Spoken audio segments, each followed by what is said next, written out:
this. Austin is obviously a great market for green building. You all see it on the news every day. Everyone's going green, greenwashing, and trying to find new materials to work with.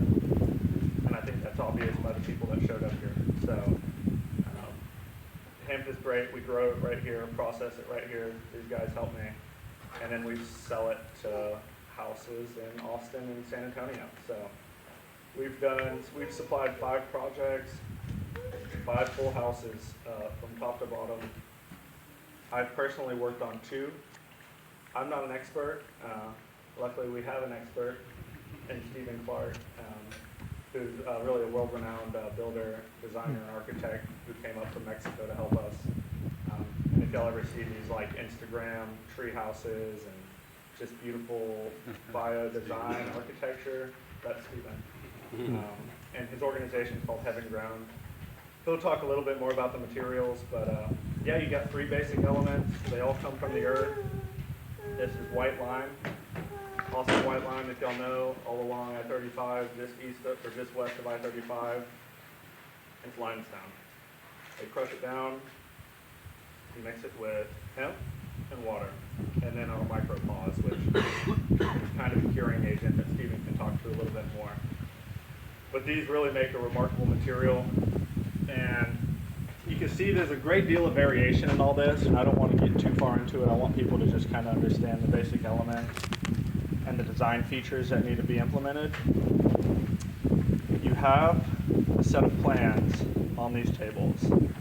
I encourage y'all to look at them, reference them. These are IRC compliant plans. This building, not IRC compliant. We're not subject to any homeowners association. Yeah, maybe. Unless Greg doesn't approve. Laneport. Yeah, Laneport. Or city ordinances, and a lot of the projects that we've supplied have been outside of city limits, so they're not subject to a lot of the codes and regulations. Well, the program for these designs were that they are IRC approved, IRC to code, so you could take these and adopt them into any city. Essentially, I mean, you probably have a little trouble with the permitting, but you show them these plans, they say, hey, it fits IRC code, and it's time to get to work. So that's what the plans are there for. Take a look at them, take pictures, reference them. Caroline had an emergency, and she may not be here till later. But yeah, they'll be available. She's a hemp architect that we use. The organization is called BioBuild Studio. This is a BioBuild design supplied by E3 Agriculture and built by all of us. So yeah, we can talk about the details of it. Basically, the IRC calls for foot-thick walls. You can go greater, you can go less. I think you probably don't want to do anything less than 8 inches of concrete to get the properties that you want. If done properly, and we do a foot-thick wall here, and we do a little bit more, the thermal mass of the walls should keep that building at least below 85 degrees, even though it's 100. And if you had it fully enclosed, which we didn't really want to do out here, we want to try to capture this breeze and use it as we can, then, for example, the house that I did in Leander, which we'll talk about after lunch, it was called Mika. It was designed by Axel Babu. He did Kanye's house, and he likes hempcrete. But those were like anywhere between the 1 foot and 16 inches thick.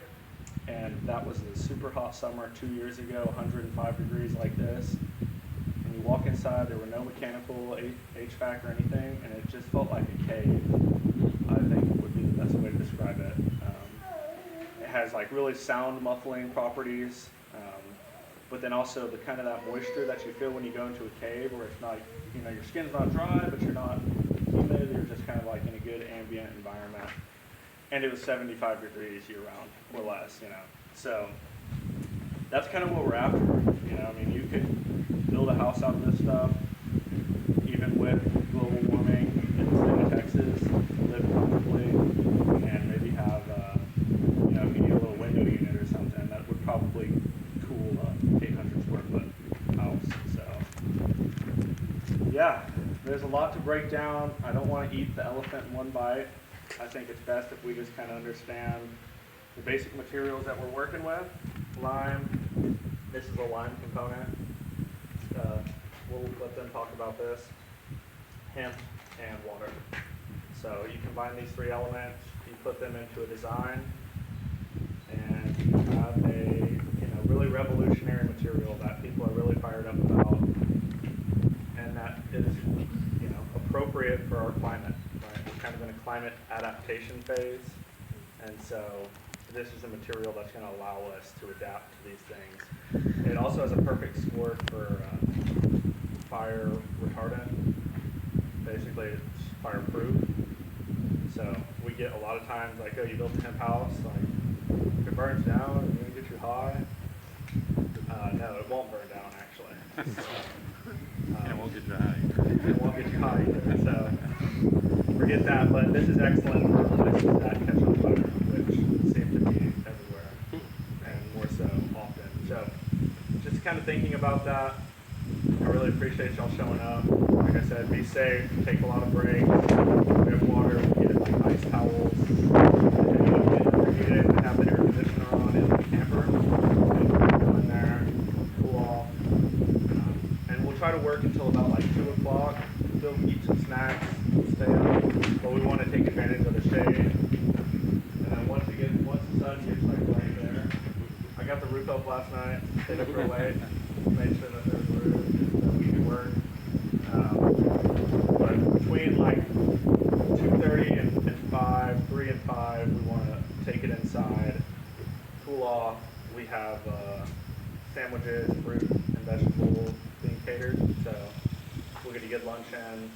And then we'll do a deep dive into the technical details that if you're interested in really building with it yourself or adopting this as a business, we think that this would be a good place.